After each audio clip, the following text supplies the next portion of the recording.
Bonjour et bienvenue dans notre émission quotidienne. On retrouve Guillaume avec Fabien Galtier. Alors les gars, vous le connaissez ou pas? Vous savez c'est qui? Qui ça? Fabien Galtier. Oui, je le connais un peu, oui. C'est un entraîneur de rugby, j'étais à l'école avec lui. Allez, c'est parti.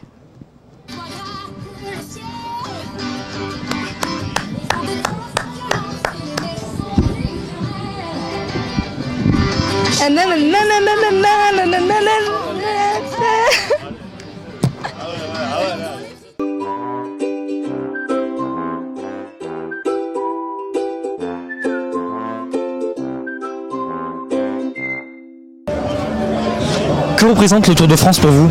Mon enfance, des souvenirs d'enfance, des souvenirs de jeunesse. Et puis l'amour du vélo, l'amour du sport aussi. Le côté populaire aussi, joyeux.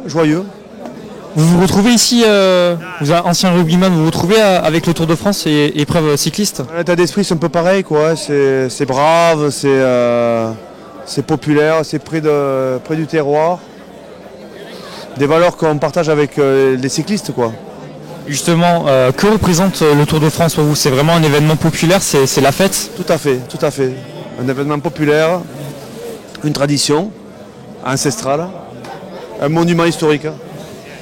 Parlons un peu rugby, niveau 15 de France. Que pensez-vous de cette équipe pour l'année prochaine, justement, la prochaine saison du 15 de France? Qu'en pensez-vous? Vous voulez parler rugby sérieusement, c'est vrai?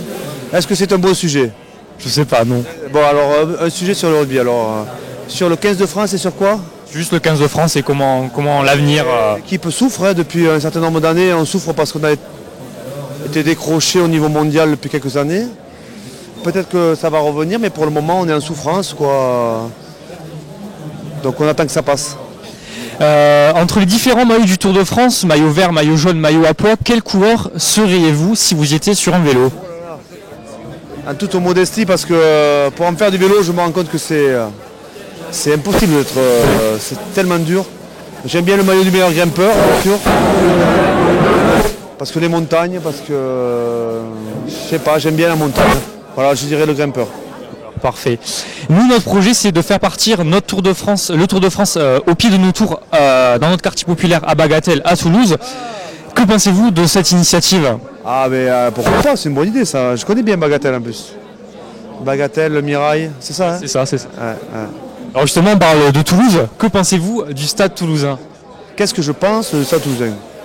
C'est un beau club, c'est un très joli club. Pareil, tradition toulousaine. Je pense du bien, bien sûr.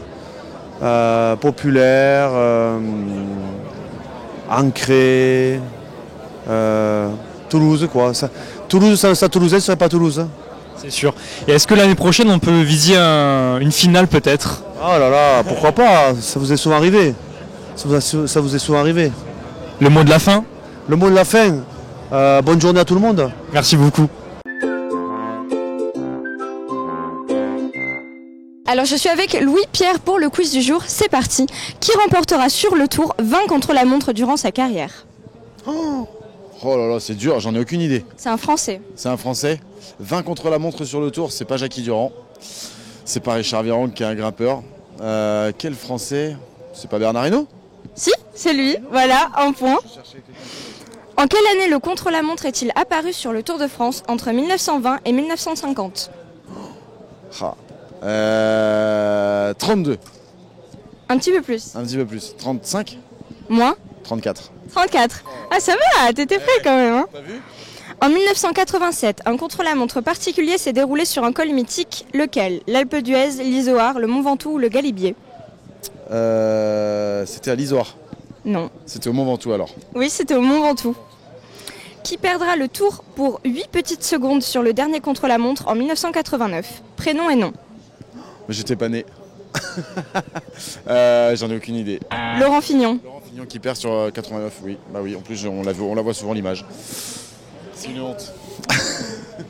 Le contre-la-montre de 47 fut le plus long jamais disputé sur le Tour de France. Combien de kilomètres ont-ils effectué? Entre 80 et 150.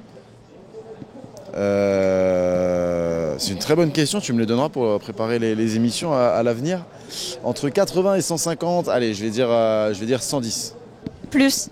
Plus de 110 km de contre-la-montre, 120? Plus. mais c'est énorme. 130 km de contre-la-montre. Plus, 140. un peu moins, 135. plus, 137. plus, 138. 139. 139. Ah non, mais là, c'est carrément une étape. 139 km de contre-la-montre. Ouais. Bah, tu vois, merci pour l'info. C'est sympa, Jade, parce que je l'avais pas l'info.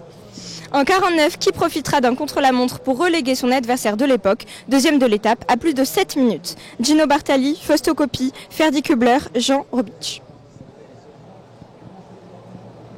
Bartali. Et non, c'était Coppi. Raté. Et n'oubliez pas de télécharger notre application sur l'App Store et Play Store.